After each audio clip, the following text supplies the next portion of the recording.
Eccoci in studio, oggi parliamo di solidarietà, direi subito di collegarci con la nostra Rosalba Baldino che si trova nella Città del Sole, siamo a Cosenza, una struttura bellissima che aprirà i battenti sabato prossimo, che noi visiteremo in anteprima con le nostre telecamere. Rosalba, a te la linea, raccontaci quello che hai visto, vedi in questo tuo percorso. Sì, direttore, intanto prima vi abbiamo mostrato un po' le immagini, probabilmente la regia può mandarle in onda, di quello che è l'ingresso della Città del Sole. Adesso siamo proprio vicino ad uno degli appartamenti, entriamo e vi mostriamo come sono proprio anche arredati, sono stati completati gli appartamenti che ospiteranno i ragazzi che hanno problemi con le dipendenze, perché la Città del Sole in questo suo, in quella che è la sua mission, si occuperà proprio di curare le dipendenze. Oggi lo sappiamo, si parla non più solo di tossicodipendenza, ma di più dipendenze, di dipendenze patologiche, che è una vera e propria emergenza sociale. Allora questa struttura dà risposta a questa emergenza, la struttura che è dell'Associazione Regina Pacis, di cui è presidente Don Dante Bruno. Intanto entriamo in uno degli appartamenti che è quasi completato, vedete c'è una cucina a soggiorno, vi faccio vedere anche la stanza da letto con l'armadio, anche i colori scelti sono colori molto vivi, vedete con il viola, vedete i letti già pronti per essere sistemati. Lo voglio ricordare, direttore, che qui sabato sarà tutto operativo, quindi la stanza da letto, poi noi siamo nel soggiorno, tra l'altro ci sono già i nostri ospiti perché abbiamo insieme a loro voluto farvi raccontare una storia che è la storia di un'opera realizzata dopo 19 anni. Qui invece c'è la cucina, anche questa già pronta, come vedete riprende i colori del viola anche nella disposizione, nel gusto, tutto è in armonia, perché l'idea è proprio quella di dare serenità, di far riacquisire il senso della vita a chi per qualche tempo ha smarrito così la strada, e quindi c'è bisogno di recuperare il senso, la fiducia in se stesso. Allora già dalla casa, quindi già dalla sicurezza, già dai colori si danno dei messaggi per cominciare un percorso che di solito è in salita. Io vedo Don Dante, puoi venire qui vicino a noi perché vogliamo ricominciare da te in questo che è un'esperienza maturata in 35 anni. Lo abbiamo detto anche nel collegamento prima, durante il telegiornale. Questo sogno nasce ben 19 anni fa, realizzato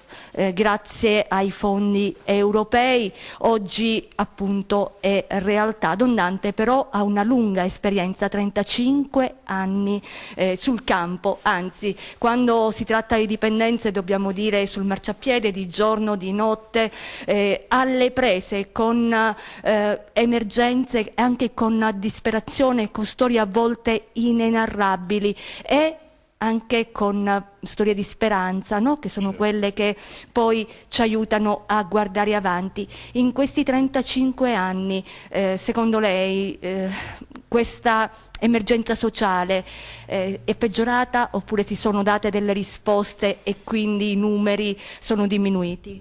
Beh, sicuramente ci sono date delle risposte, però noi vediamo che un po' il fenomeno è piuttosto dilagante. Sicuramente le professioniste che sono qui e che lavorano con noi anch'esse da tanti anni possono confermare o forse essere anche più precise. Sicuramente non solo è più diffuso il problema della tossicodipendenza, ma adesso riguarda anche in qualche modo miscugli e sostanze nuove che sono anche estremamente pericolose. Per esempio ultimamente si parla di questo cerotto, insomma, si parla Quindi ripeto, è bene che su questo loro ci dicono qualche parolina, perché bisogna essere continuamente aggiornati, cioè si evolve continuamente la forza del male e quindi di danno potenziale sui giovani. Adesso vuol dire, pare che sia fortemente diffuso anche nelle scuole, non dico elementari, ma alle scuole medie c'è moltissimi ragazzetti cominciano già, insomma, con le canne, con l'erba, ma poi l'estasi e poi le diverse sostanze, insomma, anche la farmacologia, insomma, è usata per lo sballo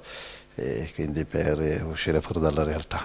Posti come questi che ruolo hanno nel recupero di giovani e meno giovani? Perché noi forse imprudentemente, sbagliando, parliamo e pensiamo solo ai giovani, quando in realtà ci sono anche degli adulti. Hanno sicuramente intanto una grande speranza per chi è dentro il problema è un inverno, c'è poco da fare, che lo vive, le famiglie che lo vivono l'inverno, quindi il disastro, la totale devastazione, insomma, a livello affettivo, a livello economico, a livello proprio si porta alla disperazione, c'è poco da fare, questo lo riconoscono anche i ragazzi una volta che ne escono, capiscono il male che hanno fatto, ma grazie a Dio io devo dire che ecco, io sono contento dei risultati. Per quanto riguarda invece posti come questo, quindi questo mini appartamento che abbiamo visto potrà ospitare 2 persone, allora che cosa faranno? Come recupereranno la loro indipendenza? Perché l'idea è quello di rieducarli alla vita. Sì, però anche questi appartamentini sono anche destinati a famiglie che sono distrutte e divise dal problema. Nel momento in cui le famiglie sono aiutate un po' a recuperare il rapporto che è stato disfatto dalla situazione, è chiaro che piano piano, in qualche modo, quando sono qui sono anche accompagnati fino a quando hanno bisogno e quindi si mettono insieme soprattutto per la salvaguardia o comunque per proteggere i figli, no? Che nel frattempo anche noi accogliamo molto spesso nelle nostre strutture e quindi man mano che si maturano poi li facciamo rischiare in un'esperienza autonoma e quindi cercare un lavoro, insomma magari qualcuno può anche lavorare qui, ci potrebbe essere anche bisogno, però fondamentalmente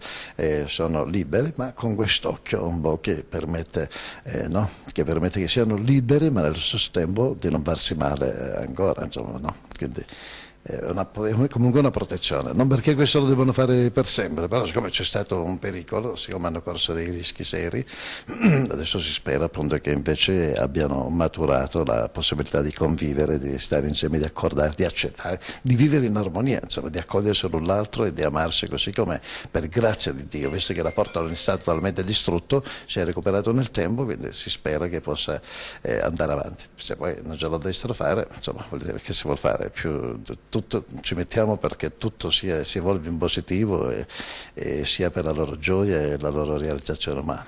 Certo, quindi la cosa importante che ha sottolineato Don Dante è che in questi appartamenti possono essere accolte anche le famiglie che ricominceranno insieme un nuovo percorso di vita. Io voglio che Mario Scarpelli possa farci vedere anche il verde che c'è fuori dalla finestra, perché è anche l'ambiente circostante. Mario mi dice di no, però vi assicuro che ci sono tanti fiori, c'è del verde e non è un caso, perché da queste finestre bisogna poi poter godere della natura che è colei che stabilizza un po' e aiuta nei percorsi di recupero. Dicevamo, l'associazione Regina Pacis è formata anche da tante persone che ci lavorano, 40 sono i dipendenti, spesso è un aspetto che poco si conosce. Se la responsabile della struttura, perché abbiamo parlato di più strutture che da tanto tempo lavorano all'interno, no? Di questo mondo che è la tossicodipendenza, se la dottoressa Manduca, Cinzia Manduca, ecco, ci raggiunge, lei è responsabile di San Benedettulano, quanto conta l'esperienza maturata a San Benedetto in questi anni per avviare questo nuovo percorso della Città del Sole?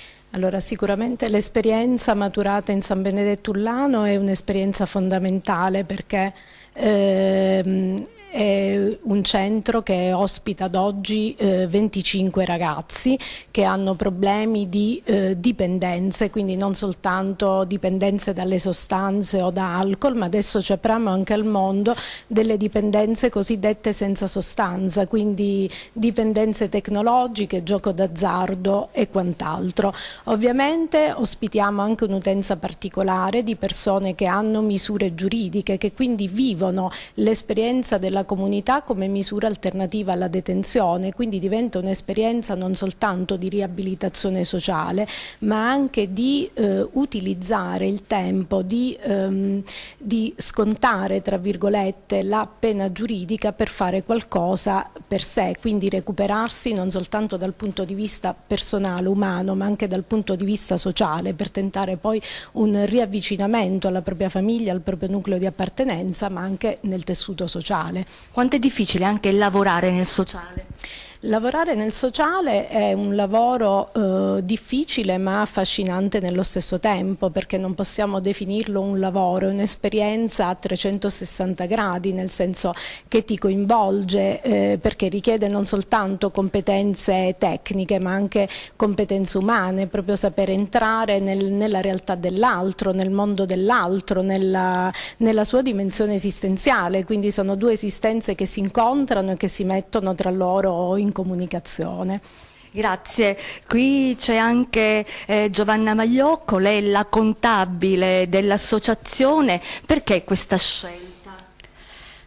La mia non ritengo sia stata una scelta, ma un forte desiderio che mi ha accompagnata da sempre. Io ho avuto la fortuna di conoscere Don Dante all'età di 14 anni e ritengo fermamente che lui sia stato molto importante nella mia formazione, nella mia crescita, nel periodo proprio dell'adolescenza, che sappiamo tutti è quello più difficile. Io mi ritengo una privilegiata, ho avuto altre esperienze lavorative, alcune belle, alcune meno belle. In passato io ritengo di aver sempre dato 10 e ricevuto 5.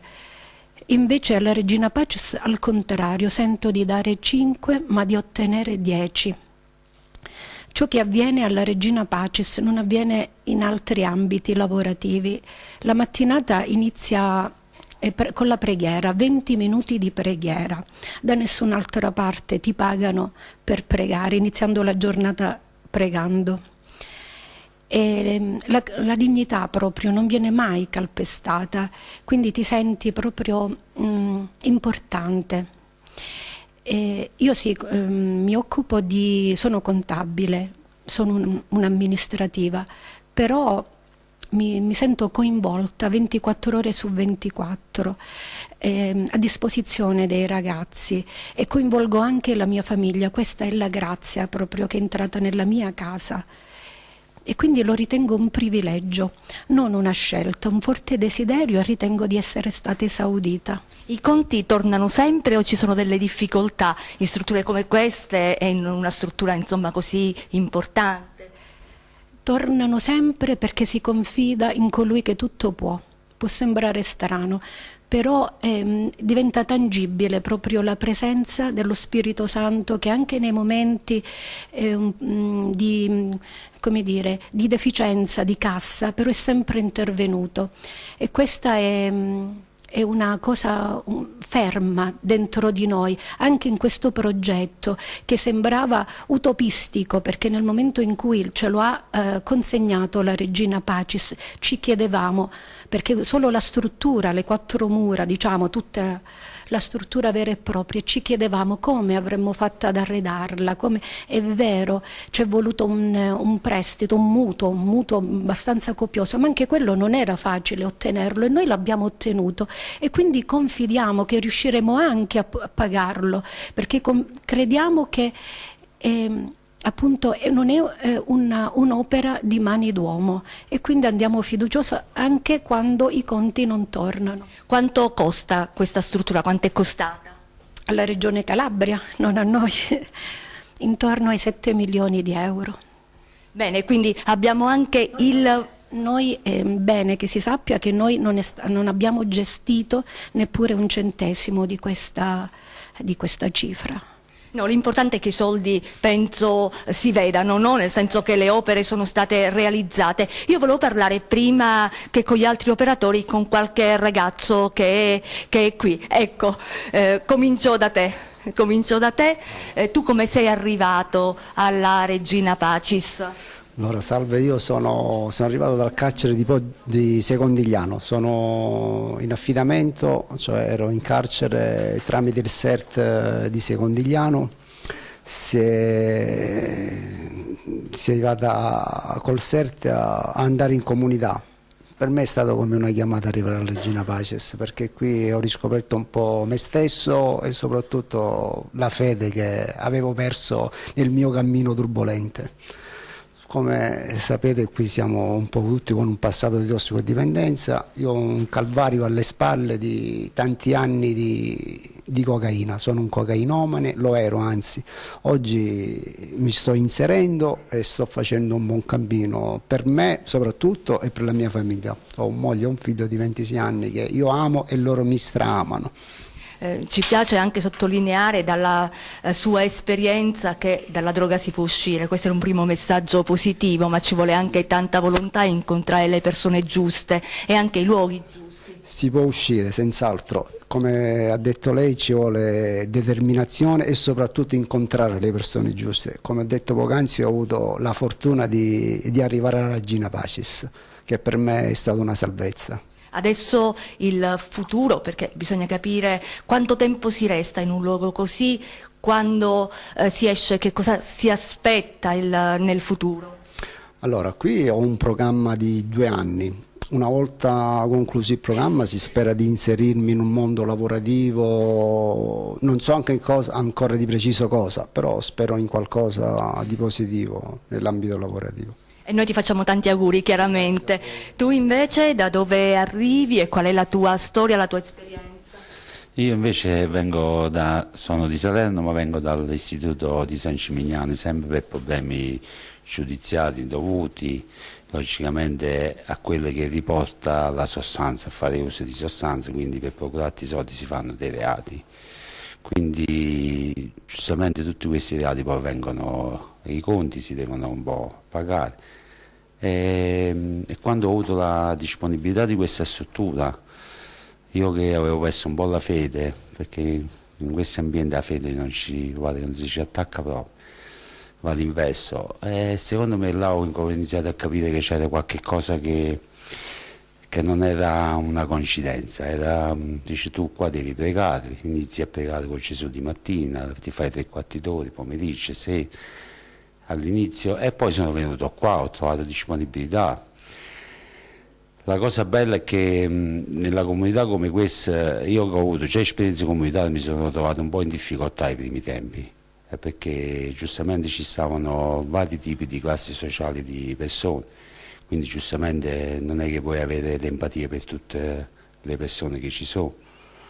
Quindi poi con un po' di pazienza, con l'aiuto dello staff che insomma mi hanno invogliato sempre a non demordere, sono andato avanti e sono riuscito a capire che effettivamente poi questo modo di avere le mie difficoltà erano quelle che non avevo mai riscontrato in me e che non avevo mai gestito bene. Mi fai capire com'era la tua vita prima e come adesso, perché nelle vostre vite c'è sempre un prima e un poi e un dopo, no? Allora, la mia vita prima si dovrebbe partire un po' troppo indietro, ma ci sono troppi traumi infantili che poi ti portano a delle paure interiori e quindi a sua volta queste paure ti fanno dare il coraggio di andare a sfida con le persone, col sistema, chi ha più di te, tipo la legge di Darwin, insomma, chi è più forte se ne approfitta, e quindi quella era la mentalità mia quando facevo uso di sostanze. E poi quando invece sei andato in carcere prendi consapevolezza di quello che hai fatto alla società, a te stessi in primis, poi alla famiglia eccetera, ti rendi conto che ti vergogni un poco, però con le giuste riflessioni è la stessa vergogna che ti fa andare avanti, ti nutre a credere a ciò che tu vuoi arrivare come obiettivi. Poi inizi a vedere che inizi a lavorare già negli istituti carcerari, chi lo vuole fare. Poi si iniziano a fare dei piccoli obiettivi con dei gruppi là con persone psicologi, educatori e psichiatri, e tutto questo quando inizi a credere a ciò incominci a vedere dei bei risultati, e quei risultati col tempo diventano parte di te che tu puoi trasmettere agli altri, quindi ti diventa un'altra volta una vita nuova, cioè il fatto di rinascere, come per dire Gesù che è morto per noi ed è rinato, cioè c'è il senso della morte, è la stessa cosa pure qua, il senso c'è stato. Tu hai contribuito con il tuo lavoro a far nascere questa città? Forse io personalmente no, materialmente, però noi ci affidiamo molto a padre tanti tutti quanti, dall'ultimo a chi ci lavora, ed è stata sempre una persona determinata, quindi è il nostro pastore, cioè vedendo lui che si fa 18 ore di lavoro al giorno, perché non me le devo fare pure io, allora su queste cose si fa sfida per vedere la sostanza, però materialmente io non ho contribuito, ho potuto fare qualche cosa superficiale perché non siamo professionisti in questo, però vedere questa struttura per gli altri, per gli avvenire o per persone anziane, chi sarà che verrà, troverà una cosa che poche persone sono riuscite a fare come associazioni del genere, che non vengono dati soldi da persone terze, insomma qua è stata fatta tutta una cosa pulita, regionale. E si vedono. Certo, si vedono. Tu invece qual è la tua storia? Perché ormai ci siamo, le raccontiamo le vostre storie perché sono il fulcro. Ecco, loro sono spostati, tra l'altro una giornata caldissima, meno male, no? Che c'è anche questo riparo, l'appartamento che noi stiamo visitando per primi, e quindi tastando vi assicuriamo che insomma ci sono anche le condizioni climatiche ideali. Tu da dove vieni, dicevamo, e qual è la tua storia? Io vengo da Napoli e la mia storia è un po' lunga. Purtroppo io ho iniziato grande a fare questa vita, cioè ho iniziato grande a conoscere la droga, avevo già una vita diciamo regolare, come tutte le persone regolari. Poi un giorno non so cosa mi è capitato, ancora oggi lo devo capire, ho provato la droga diciamo. E niente, è iniziato il mio calvario, da lì tra droga, carcere. Poi io devo dire la verità, io non ho mai creduto in questi centri. Prima che venissi qua, ti dico la verità, qui ho trovato veramente una grande famiglia, persone qualificate che ti danno una grande mano sul personale, ti aiutano a risolvere molti problemi personali, familiari, cioè te li trovi in tutto, quindi penso che io ho fatto, nella mia vita difficilmente ho fatto qualche scelta buona, cioè dopo che ho iniziato questo calvario, però oltre ai miei figli e alla mia compagna, la scelta giusta che ho fatto è stata questa qua. Niente, mi hanno dato la possibilità di entrare in questo centro e sto lavorando molto bene sulla mia persona, sto risolvendo dei miei problemi personali, me li sto trovando in tutto, quindi mi trovo molto bene.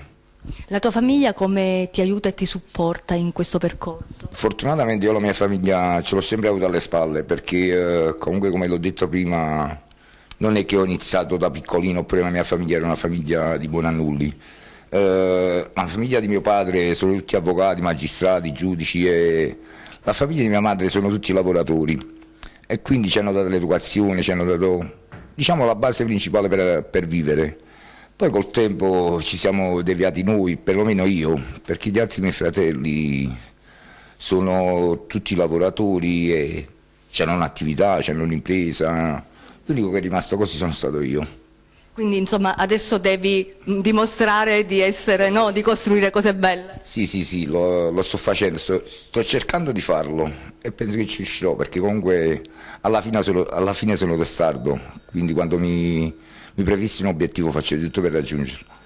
Grazie, e noi chiaramente ai ragazzi auguriamo il meglio, che dalla Città del Sole, proprio questo nome che illumina, no? Questo nome che porta speranza, possa proprio il sole dare luce ai cammini. Continuiamo, sì, prima però di continuare a farvi vedere l'intera Città del Sole, tra l'altro adesso ci sposteremo, vi faremo vedere in anteprima la bella chiesa che è che è stata costruita, che è stata realizzata. Ecco, prima di andare proprio in un altro posto della Città del Sole, lasciamo la linea alla pubblicità e poi rientriamo.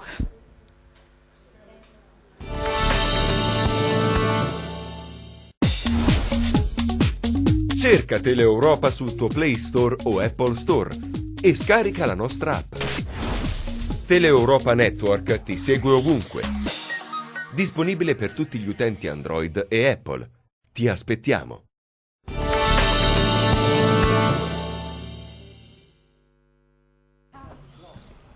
Ed eccoci di nuovo in diretta, siamo, lo ricordo, a Contrada Vadessa a Mussano, località Vadessa a Mussano a Cosenza, siamo alla Città del Sole. In anteprima le nostre telecamere vi stanno mostrando quella che è una vera e propria cittadella della solidarietà che sarà inaugurata sabato prossimo.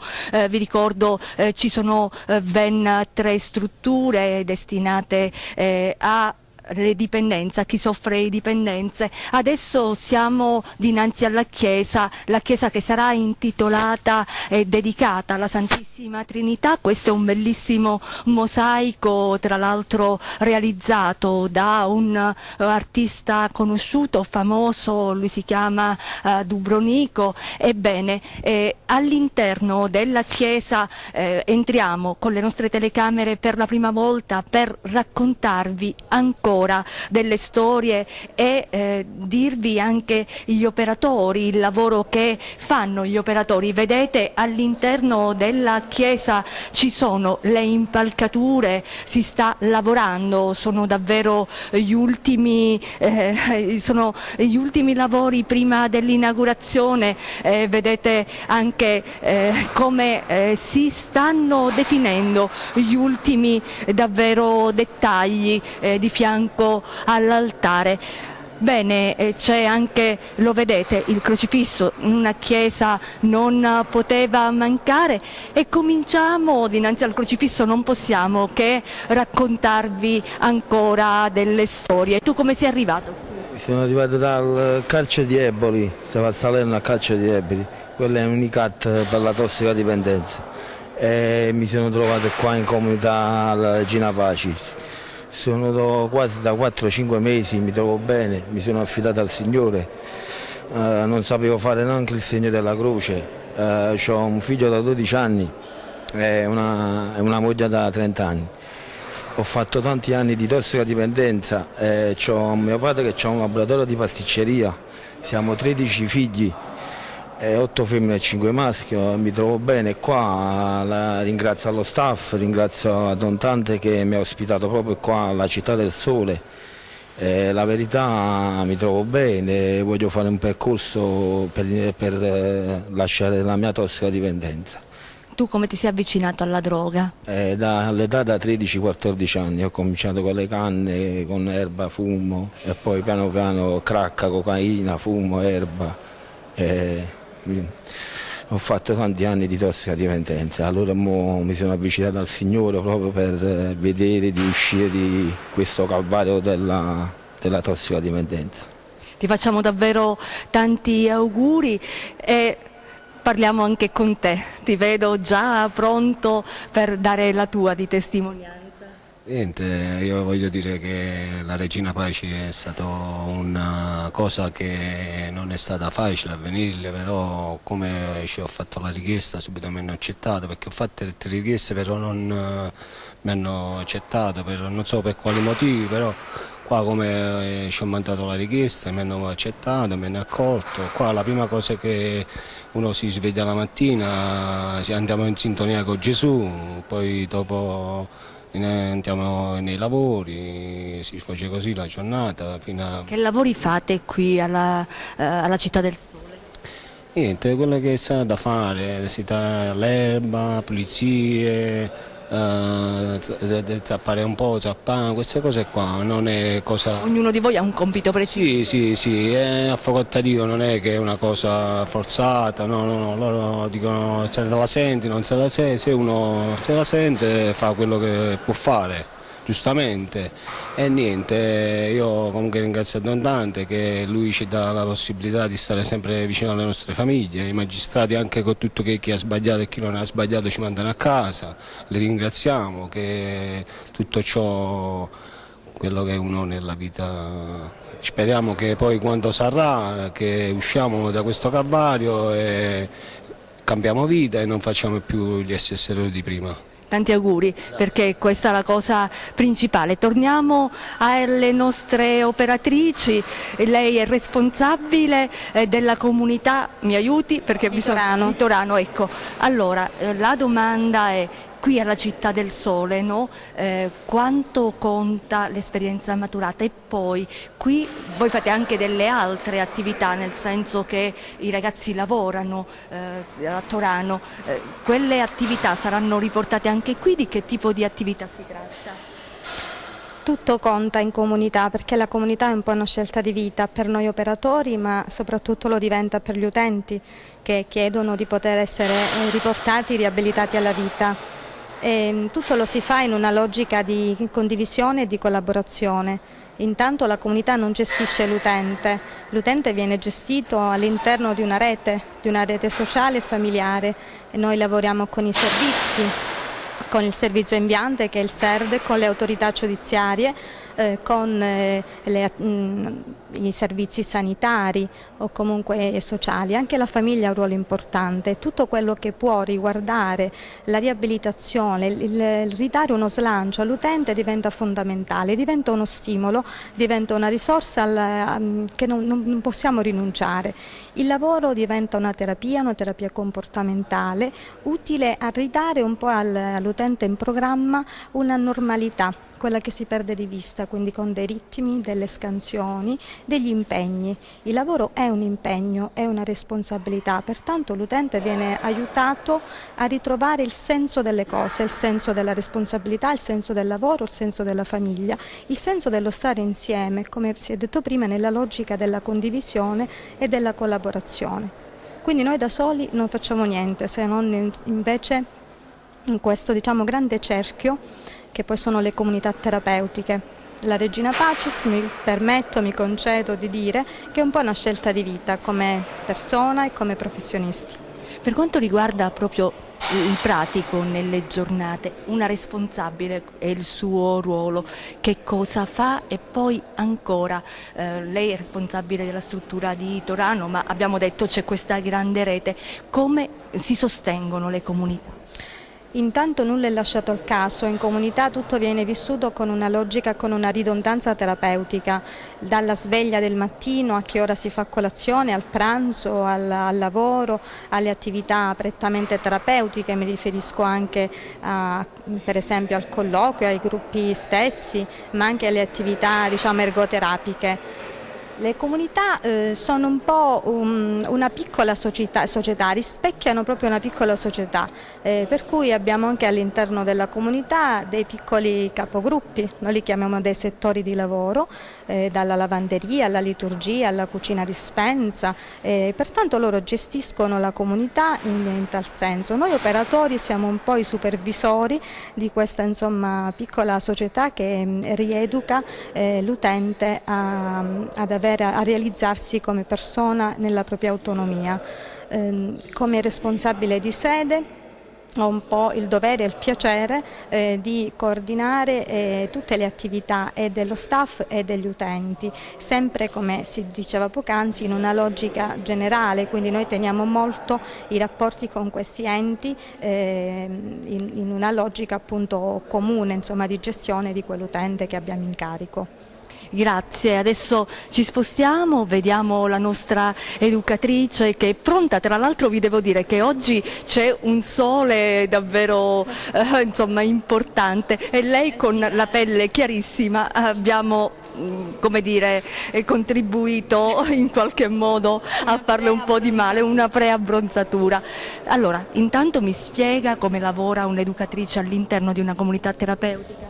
All'interno di una comunità l'educatore si occupa praticamente del reinserimento sociale, no? Quindi attività terapeutiche come gli psicologi, gruppi terapeutici in cui si affrontano giorno per giorno delle tematiche e si sviluppano insieme ai ragazzi delle tematiche in modo proprio da far tirar fuori emozioni positive e negative all'interno di questo gruppo e affrontarle insieme a tutti i ragazzi. E poi ancora, quanto è cercata la figura dell'educatrice da parte dei ragazzi? Molto in realtà, perché è visto proprio come l'educatore è una specie di valvola di sfogo, quindi io personalmente mi approccio ai ragazzi sempre con molta simpatia, no? E anche severità nel momento giusto, perché si fa un po' da guida a questi ragazzi. Dico sempre che ognuno di noi operatori cerca di dare il possibile tramite le nostre figure professionali ad ognuno dei ragazzi, però la cosa più bella nel nostro lavoro è che ognuno dei ragazzi dà tantissimo a noi, forse più di quello che noi riusciamo a trasmettere a loro. Quindi insomma lei è molto molto emozionata e vi restituisco proprio questa emozione. Il fatto che ci siano molti giovani all'interno della comunità, quindi proprio dico giovani operatori, è un caso oppure è una scelta? Allora, da parte mia è una scelta, perché io ho iniziato con un'esperienza di volontariato in carcere di 2 anni e poi da lì, proprio per il contesto in cui mi trovavo, sono stata spinta a vivere l'esperienza in comunità, proprio iniziata con un tirocinio per criminologia e poi mi sono appassionata a questo lavoro. Ok, grazie. Allora, io vedo lì Don Dante che è proprio sotto l'impalcatura, così ci dice a che punto sono questi lavori, se effettivamente per sabato questa chiesa sarà pronta ad accogliere le autorità. Don Dante, allora, sabato ce la faremo a concludere i lavori? Sì, come sempre. Come sempre, nel senso che gli ultimi momenti, gli ultimi giorni sono un pochino... Io in verità pensavo che finissimo già da molto tempo, però poi una cosa ha tirato l'altra, così un'iniziativa dopo l'altra siamo arrivati a questo punto, ma tutto sarà pronto già da dopodomani. Perfetto, cosa stanno facendo? Quali sono gli ultimi ritocchi? Perché vediamo insomma con metri, insomma, ci sono delle ultime, come dire, di perfezionare, no?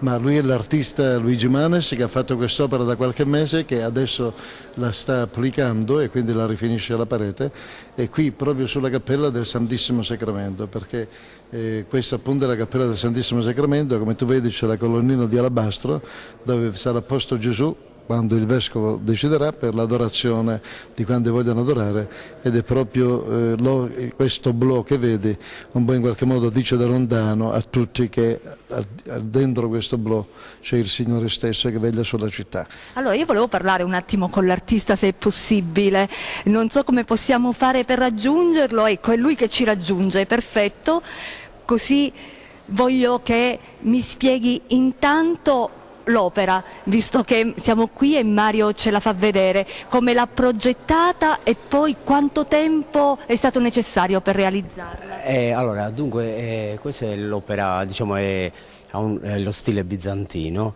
è il Cristo Pantocrator, diciamo, è tipico delle chiese orientali, però padre Dante è stato colpito da questo soggetto e quindi l'ha voluto utilizzare per la sua chiesa. L'opera ha richiesto un po' di tempo, diciamo un mesetto buono per essere realizzata, e su tela e applicata sul muro come stiamo facendo. Quali sono le tecniche utilizzate? Le tecniche è la tecnica della pittura delle icone praticamente, il colore comunque sono colori moderni, prima si usava una volta la tempera all'uovo, adesso sono colori moderni, quindi sono acrilici, e su una tela preparata apposta e viene applicata al muro con delle colle che fanno un tutt'uno fra tela e muro, e quindi sono anti-umidità e resistono nel tempo.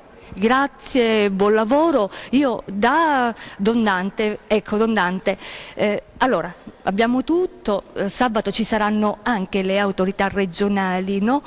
Ci sono delle richieste? Ma lasciamo fare a Dio, certo questa struttura sarebbe il loro dovere accreditarla. Cosa vuol dire? Lo spieghiamo anche per i nostri telespettatori, cosa vuol dire l'accreditamento per una struttura? Beh, lo possiamo chiedere più specificamente al dottor Macciotta, perché il dottor Macciotta è quello che porta avanti un po' le diverse procedure. E adesso glielo chiediamo, tecniche. quindi sicuramente l'accreditamento Sì. e poi? Beh, io allargherei la destinazione d'uso, non solo destinata alle dipendenze patologiche, ma ai bisogni emergenti del momento. Perché significa che ci sono tante richieste. Certo, ci sono tante richieste. So che ci sono per esempio l'emergenza dei minori tossicodipendenti che la nostra regione Calabria manda fuori, manda in altre regioni. Così come su altri fronti, come per esempio c'è una grossa richiesta e un grande bisogno di curare l'autismo, per esempio, no? Cioè, allora ci si potrebbe specializzare e dare risposta ai tanti grandi bisogni su questo fronte, ma ci sono tanti fronti su cui non abbiamo ancora dato risposta nella nostra regione, quindi io mi auguro che ci sia una maggiore sensibilità. Anche perché lei dice una struttura come questa è proprio pensata e realizzata proprio su misura di emergenze per dare risposte, non c'è nulla che va adattato. Certo. Sì, e tuttavia appunto non dipende più da noi adesso, cioè adesso dipende veramente dagli organi competenti. Un'ultima domanda, ma poi con lei ritorneremo.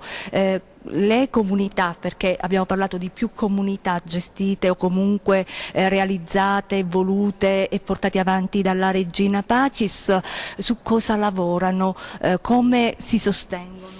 Vabbè, intanto loro, perché proprio appartiene all'educazione della persona, per cui il lavoro è fondamentale per tutti, per cui ognuno ha il suo compito nella comunità. Vuol dire, certo nella comunità di San Benedetto c'è un'azienda agricola che permette quindi che tanti ragazzi lavorano, quindi per la produzione anche, non so, di tutto quello che l'agricoltura offre, le diverse possibilità. Però, quindi voi avete anche dei contatti con altre aziende del territorio in cui l'azienda agricola della Regina Pacis riesce ad avere, non so, degli ordini e ad espletarli? In qualche modo però piccolissime aziende, però abbiamo invece con alcuni commercianti, anche sì, con alcuni commercianti dei contatti e quindi diciamo quando i prodotti sono pronti loro ce li chiedono e noi li portiamo. Così. No, mi piace questo aspetto perché forse è poco conosciuto, noi non sappiamo che le comunità riescono anche a fare impresa. Allora andiamo dalla professionista che sicuramente cura tutta la parte burocratica e amministrativa. Anche la produzione di uova, la produzione di carne di maiale, insomma sono la produzione che oltre a servire come dire, al bisogno interno a volte anche rispondiamo ad alcune richieste di amici, di persone. Certo, perché magari si conosce poco questo aspetto aziendale e produttivo delle strutture. A lei intanto voglio chiedere, Donnante prima ci diceva chiederemo l'accreditamento per questa struttura e chiedevo che cosa vuol dire accreditamento per una struttura come questa e quali sono i vantaggi? Beh, accreditamento vuol dire essere riconosciuti dalla Regione Calabria, cioè è un atto indispensabile perché una struttura del genere possa funzionare, no? E questo dipende ovviamente dal piano del fabbisogno sanitario di ogni singola ASP a livello provinciale, quindi poi a livello regionale e di conseguenza in relazione ai numeri di posti letto che è possibile avviare per questa tipologia di servizi ovviamente, quale le dipendenze patologiche. Diciamo che noi stiamo cercando con la Regione Calabria di ampliare quello che è l'offerta, no? Per come dire, rispondere a più bisogni e quindi stiamo cercando di poter accogliere non solo ovviamente soggetti con dipendenze patologiche ma anche altre tipologie di svantaggio tipo adulti in difficoltà, persone anziane, disadattate, disagiati per questo stiamo cercando con la Regione di ampliare il ventaglio dell'offerta proprio. Certo, dottore, dopo che abbiamo visto anche noi con le telecamere gli interni degli appartamenti, la cura con cui sono stati realizzati, ci chiediamo se una famiglia avesse visto queste immagini e volesse fare delle richieste, come fa? A chi inoltrare la domanda? certo le dico, in questo momento non è possibile, proprio per il motivo che le dicevo prima, no? Perché non siamo autorizzati ancora ad accogliere delle persone che hanno determinati bisogni di svantaggio. Stiamo lavorando per questo e quindi laddove poi con la Regione riusciremo in qualche modo a definire una tipologia di accoglienza e quindi per accogliere anche altre tipologie che non siano dipendenze patologiche, è chiaro che anche le famiglie svantaggiate che hanno bisogni possono essere accolti, ma è un discorso ancora da venire, che non è attuale questo attualmente. Adesso possiamo solamente accogliere, fare come dire, di dare la possibilità a famiglie che tra virgolette hanno il problema della dipendenza patologica e quindi tossicodipendenti, alcoldipendenti, ludopatici e quant'altro. E quindi lo abbiamo specificato che questa insomma la mission. Si parlava anche, non so se vogliamo passeggiare un po', che dici Mario, fuori forse no perché diventa impossibile con questo caldo, però a lei volevo chiedere, si parlava prima di queste produzioni all'interno, no? Delle comunità e delle strutture, anche qui ci sarà la produzione che può diventare un brand della Regina Pacis ad esempio. Ci avete mai pensato a questo tipo di apertura al futuro? Sì, guardi, in questo l'abbiamo pensato, già questo è realtà nelle varie strutture già poste sul territorio, no? Nelle altre comunità. È chiaro che anche questa, nel momento in cui avremo la possibilità di utilizzarla per l'accoglienza dei soggetti svantaggiati, è chiaro che diventerà anche questa attività produttiva sia per l'autofinanziamento delle strutture, no? E sia eventualmente per creare un marchio, insomma Regina Pacis, un marchio solidale che possa essere trasferito, no? Anche all'esterno a favore insomma, di persone che volessero avvicinarsi alla nostra realtà, certamente. Quindi avete già un progetto su che tipologia siete indirizzati? Allora, attualmente noi ovviamente la produzione è prettamente agricola, no? E zootecnica, con la coltivazione in serra che già fanno nelle strutture, dell'allevamento di suini, da poco è partito l'allevamento di api e quindi già ecco, diciamo meno di un anno per la verità, quindi già è in un livello abbastanza importante la produzione, che già inizia a essere, come dire, veicolata anche all'esterno delle strutture. L'idea è quella di realizzare, e già lo abbiamo fatto in parte, un frutteto sempre nelle strutture anche con frutti di bosco, quindi queste essenze particolari che è praticamente più difficile trovare sul mercato, che in qualche modo possono veicolare il nostro prodotto della Regina Pacis. Sì. E quindi ci saranno nuovi posti di lavoro o all'interno ci lavorerà chi è in struttura? Beh certo, noi diamo priorità ovviamente a tutti quegli utenti e a quei ragazzi che sono già all'interno e che volessero in qualche modo reinserirsi, no, nel mondo sociale, quindi nel mondo del lavoro, quindi loro è chiaro che hanno la priorità, però noi non ci chiudiamo a nessuno e quindi ci apriamo comunque anche a eventuali altri bisogni laddove ce ne fosse la possibilità, certamente sì. Grazie. Allora, noi possiamo vedere anche altro in questa struttura, Giovanna? Allora, Giovanna ci fa vedere in questi 3 minuti un'altra parte della chiesa che è da esplorare ed è esattamente, aspetta, andiamo, la cappella dell'adorazione, perché è qui, ecco, ci stiamo arrivando, Mario ci segue, lasciamo la porta aperta. È chiusa e quindi però forse con le telecamere riusciamo a vederla, non so se riusciamo a vederla attraverso il vetro, questo è il bello della diretta, quello cioè di avere l'intenzione di farvi vedere l'ultima parte della Città del Sole. Ecco, ci siamo riusciti, che questa è la cappella dell'adorazione, come vedete sono curati i particolari, è davvero tutto curato, c'è questa in alabastro, questa colonna in alabastro con l'uva, no? Che è un simbolo cristiano per eccellenza. Da qui si domina anche la chiesa e dalla cappella dell'adorazione, della chiesa, della Trinità, della Città del Sole che sarà inaugurata sabato, noi vi lasciamo, ci fermiamo, vi ringraziamo per essere stati con noi, per aver compiuto questo viaggio all'interno di un posto davvero molto particolare che è patrimonio della città, che è patrimonio dell'intera provincia, e quindi l'appello che proviene dalla Regina Pacis, dagli operatori, dai ragazzi, da tutto un mondo che si muove è quello di continuare a sostenere realtà come queste.